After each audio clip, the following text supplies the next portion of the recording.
and welcome to the garden next door. I'm Danielle, and today I'm going to be showing you how to make your own compost bin. That's easy and it's going to be cheap to make. So you can start composting your greens, your browns, and start building better soil. And all you need is a few supplies as well as some chicken wire. So let's get started. Before we get into the how, let's talk about the why of composting. If you're a gardener, then you know that compost is vital to the success of your garden and the nutrients in your soil. And it's important that you build your own compost because it's going to save you a lot of money. You're not going to have to buy fertilizers, soil, or get compost from someone else.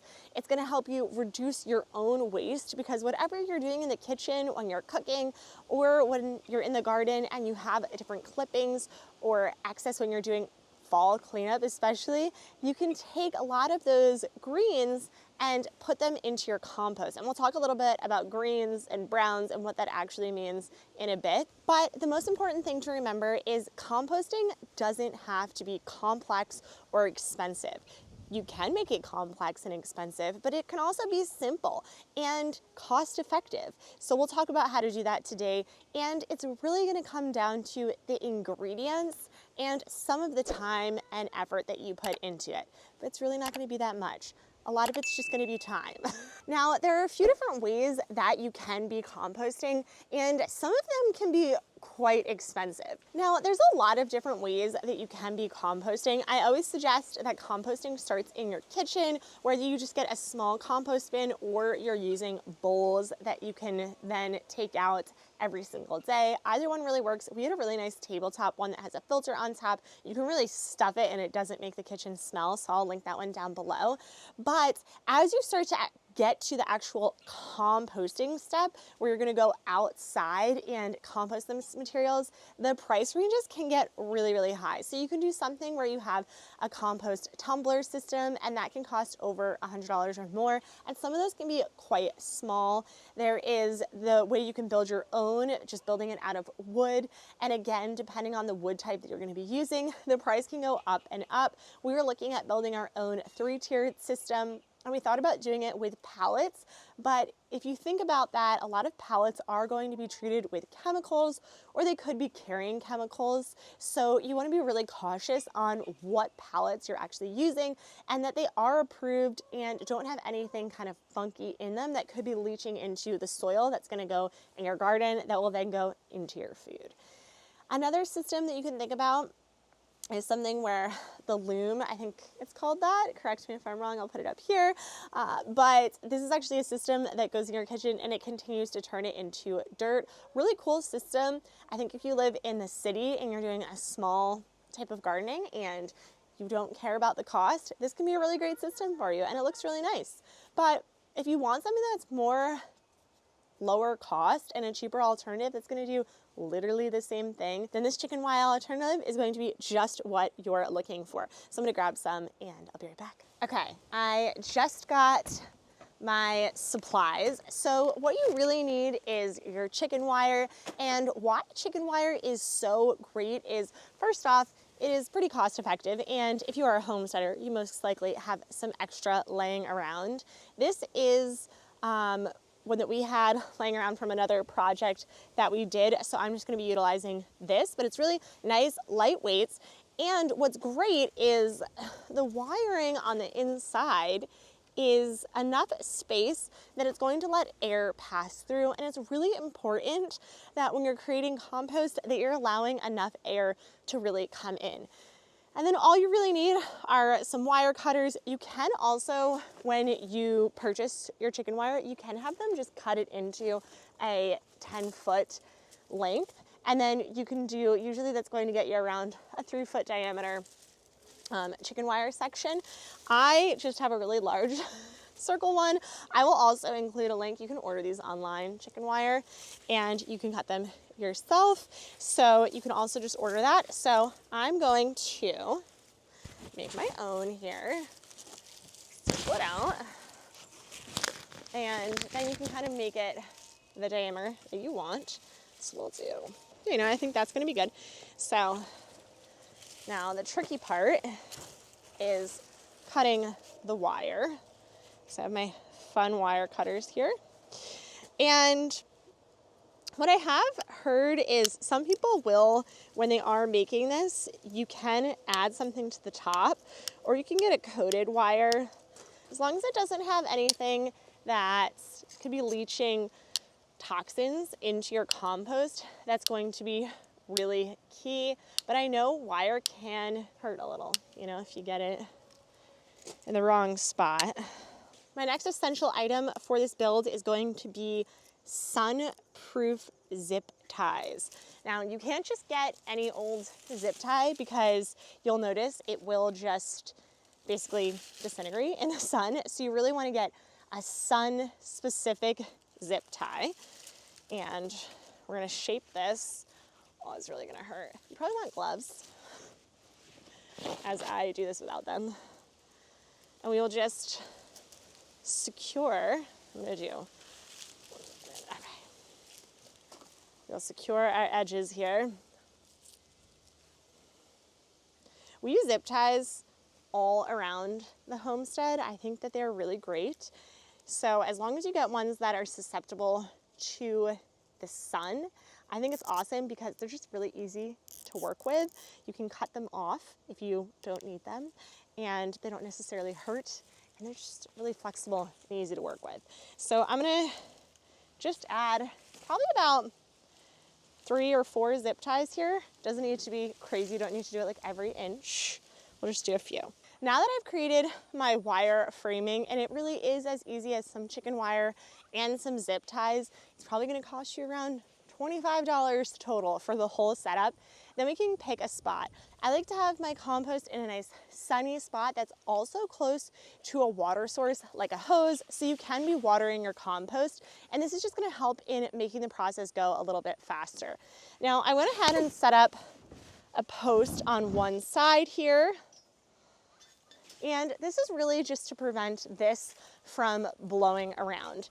Now, what I really love about this compost setup is not only is it cost effective, aka it doesn't cost really anything in the grand scheme of things, and you can reuse a lot of the materials, slash you might just have them around your house, but also it is very flexible and easy to move.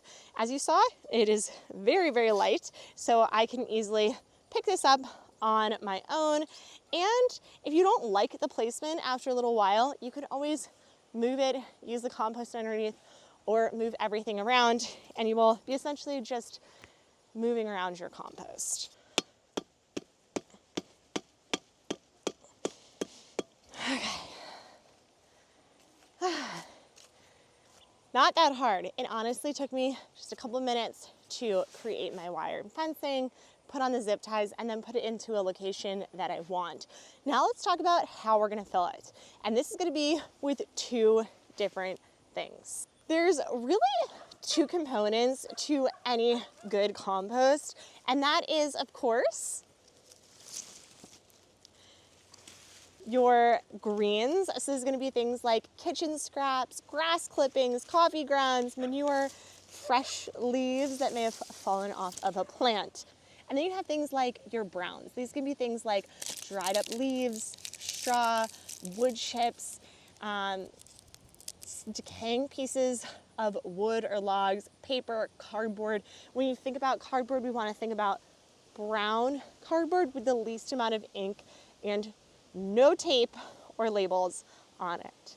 And that's your 2 components. And when you build out your compost, you're gonna wanna do a 2-to-1 ratio, 2 browns to 1 green. And the greens are the microbes with nutrients for energy, while browns provide structure and carbon. They balance moisture and prevent smells, while both of these are gonna harmonize in your compost bin to break down fast and create a nice, healthy compost. So it's really vital that you have both of them in your compost. When we are breaking down things for our compost, you want to think about the ways that you can get it in the smallest, more digestible fashion that you can. Something like a big cardboard box may be really easy to just throw in there, but what you want to do instead with something like this is rip it up into smaller pieces. Now, they don't have to be microscopic. If you do have a cardboard shredder, that would be great to have, but you can also just break it down. And the more broken down that it is, the faster your compost will break down as well. So I'm gonna be building out my compost today, and honestly, the fall is such an amazing time to do this because we have so many browns available, and other times in year, it's just harder to find them. Things like leaves that you can just rake into a pile and drop in are really nice. And then a lot of times what we will do is we actually compost throughout the year all of our chicken scraps and our garden scraps into the chicken coop first. This allows our chickens to go through it. First, it's gonna make the feed cheaper for our chickens because we don't have to feed them as often. And then secondly, any seeds that might be on any of your spent plants when you put any of your plant rubbish in, or if you have weeds that you may have put in here, which I don't really suggest putting weeds in your compost, but if you bring it to your chickens first, they will take off all the seeds first, is the ideal situation. And then when you drop it into your compost, those will already be gone and the compost process have already started. Now, if you are planning on using any of your animals like chicken to help with the composting process, you do need to make sure that you have a period for them to not be in it. The chicken waste that they produce can be not so great for your plants. It can inhibit the growth because it's high in items that your plants don't necessarily want. So we want to make sure that we do let that kind of cool off before we put it into our garden.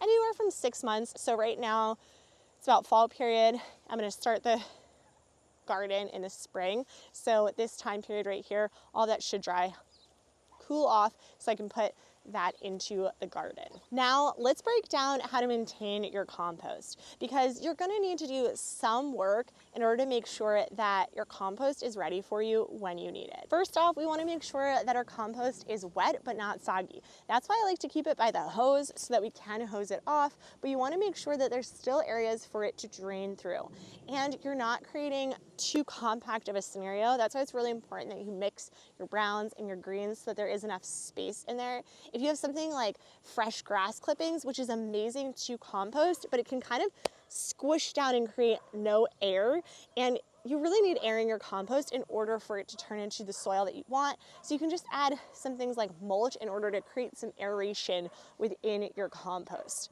You also might want to put cardboard or some straw on top of your compost bin in between. This way it just stays moist within it, and this will help everything go a lot faster. And every 2 weeks you do want to turn your compost. You can do this with a nice big pitchfork, and then you'll find that in the warmer weather, around every 2 to 4 weeks, you will have a nice layer of compost in the bottom of your bin that you can be using. Because you can easily lift this out, you can start using it, or you can create multiple chicken wire systems. So we'll probably create 3 or 4 of them, and then once one's done, move into the next one here. And that one will be creating our nice soil for us. I'm a little out of breath, but I've actually been scooping all of my chicken compost, so anything in the coop that the chickens have turned into here. And this is also a great location that you can scoop any of that over in order to let it kind of have some time off from your chickens. And I'm very tired, but you can see it holds so much. It's still gonna allow a lot of air into here, and it's really easy to work with.